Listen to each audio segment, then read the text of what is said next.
Hey guys, good day, and you once again welcome to CY Life, where we get the most authentic and the most inspiring of videos for our life journey. So if you're new with us, do well to subscribe, hit that notification button, and as well share the video if you love it.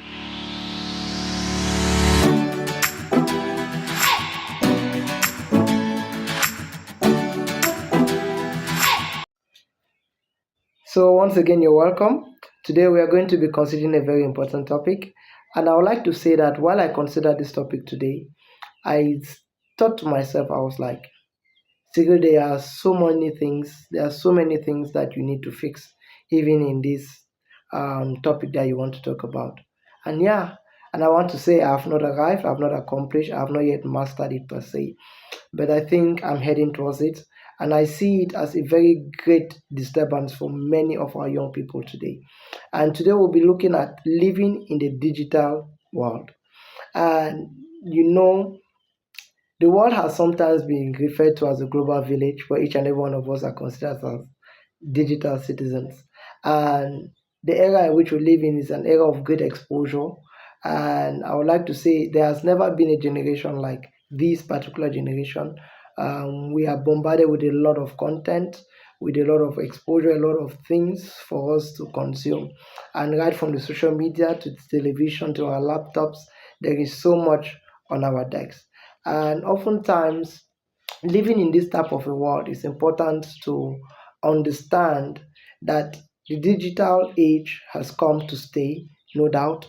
And yet, we as persons, we as the humans who created this digital space for ourselves, have a role and have certain actions to take because it was definitely created for to ease human existence or to ease human action.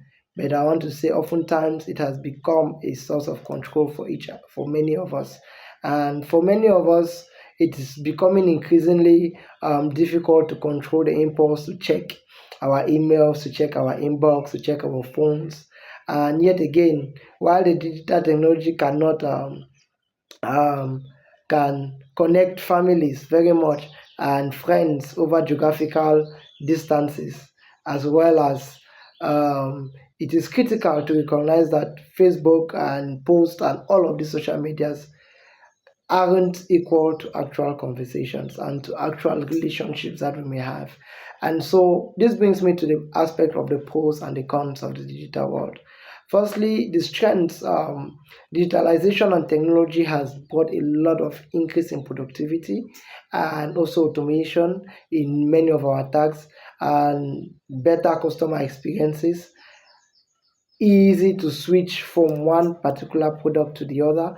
Information storage has equally been very, very much facilitated and eased. And connectivity, the world has been connected in a very, very great way, and blended learning, better communication, and all whatnot. And even the opportunities that the digital world brings to us.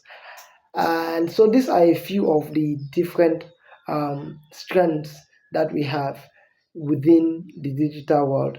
But nonetheless, we equally see that the digital world comes with a lot of challenges as well. And we can see it's very costly. We see many young people today on social media using most of their school money in order to put data.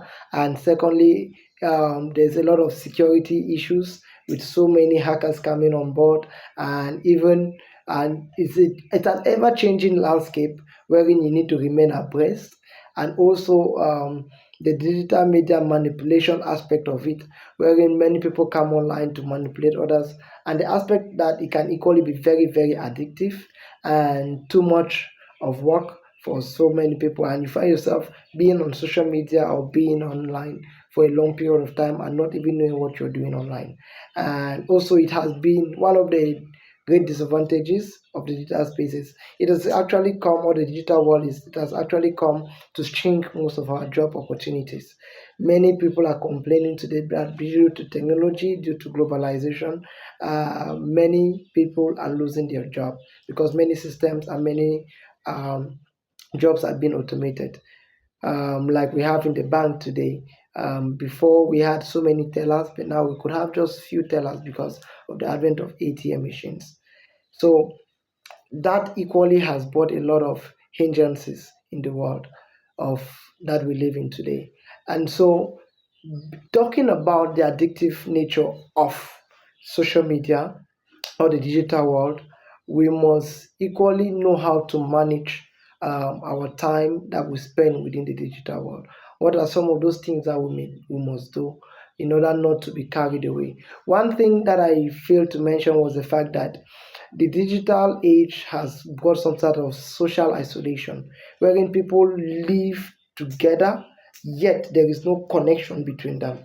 And one research shows that um, communities that strive and that have greater relationships are communities that live without these social media and digital influences. And so, how can we as a people leverage from the digital world and get the best out of it? I would like to say that as a people, we can first start by understanding what we need to get from the digital world. As a person, what is that thing you think the digital world is supposed to give to you? Someone like me, I realize that the digital world is here to stay and there is nothing we can do about it. And for that reason, I just need to get abreast with it, get adapted to it, and move along. I'm someone who studied arts, but along the line, I had to study web designing so that I can be able to remain abreast with the technological skills. I was somebody who was very afraid of digital skills, but sooner or later, I found myself developing passion for it because I saw that as where the world was heading to. And so, first and foremost, is knowing what you want to get from there and pursuing it and getting the skill, the digital skills. I always tell young people, digital skills are the most important skills of the time. You can't afford to graduate without having a basic in computer knowledge. I find many people graduating even from universities having degrees and yet they can't even turn on a laptop. They can't actually use Microsoft Word. And it's really a call for concern. And that brings us to our educational system, a point which I would not like to hammer on much today. So we must first of all identify what we want to get from the digital world, how that is going to help us as a person. Secondly, we must, as a people, set barriers. Talking about boundaries, this would mean avoiding constant checking your phones. Oftentimes, we have this rush within ourselves when we just have an inbox, a message entering into our phones, and so it's important to set a time. I know of certain persons who set particular times wherein they have to manage or use their phones. So setting boundaries can equally be not using your social media or not using getting to the digital space very early in the mornings. Like me, what I do is I avoid entering or getting online or getting connected in the early hours of the morning because the early hours of the morning my brain is still fresh and I always love to consider that moment to um, be able to meditate, to have my quiet time, and to read a book, as well as to attend some of my daily association meetings in the mornings. So, setting clear boundaries help you to be able to be disciplined and stay disciplined towards avoiding the digital space to have a mastery or a control over us. And that is one of the things to look at. And one other thing you may want to consider is equally limiting your screen time. Is the whole of the day. That is, it's important to disengage from the digital world, let's say like 2 hours before bedtime. And from time to time, you can use some apps equally to block access to certain applications like YouTube, like Facebook, and all the rest, so that you can be able to manage your time effectively. And also, time too, there's another thing you may want to do is you can switch to aeroplane mode, that is airplane mode, when you have very important events like doing a dinner or before bedtime, so that you don't get distracted during those events. Another important thing you may want to consider doing is participate in community activities. We live in the digital world and many of us live online, and it's one of the disadvantages of the digital world right now. There's a lot of isolation, people living together in a world full of human beings. You see, find a lot of people who are so isolated because everyone is glued to their phones, everyone is glued to the digital space. And so it's important to participate in community activities to create those connections with other people. And some other thing I would like to say is for some persons who may have already gotten the addiction and who find it very difficult to live without um, the digital space or without the phones or without going online, and it's difficult. Some people actually will feel like falling sick if they don't go online or they don't use the phone space. So, in that light, you may want to consider engaging the law of substitution, that is, getting some other thing that can substitute that particular addiction, that social media addiction, or whatsoever addiction that you're having on the digital space. Some people may just be addicted to video games, some other people may just be addicted to social media, some other people may be addicted to movies and all whatnot. So get some other addiction, substitute it with some other thing important. You may want to get another skill, you may want to engage in another skill, you may want to start some other fun activity. Like I said, engage with other community activities. And equally, you want to read, you want to take time to read, to develop yourself. And equally, reading the Bible, reading other books. If you're a believer, I would recommend you reading the Bible if you've gotten to that place where you're so addicted, and considering God's word and pray about it, and very much stay disciplined in that light.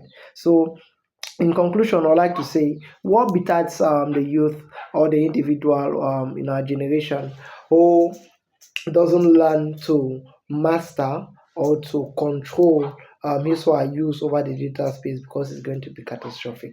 So it's important for each and every one of us to take this seriously. By myself, I know the limitations that I have, but every day I ensure that I can make things better and definitely reduce my consumption of the digital world. So thank you very much, and till we meet again, bye bye.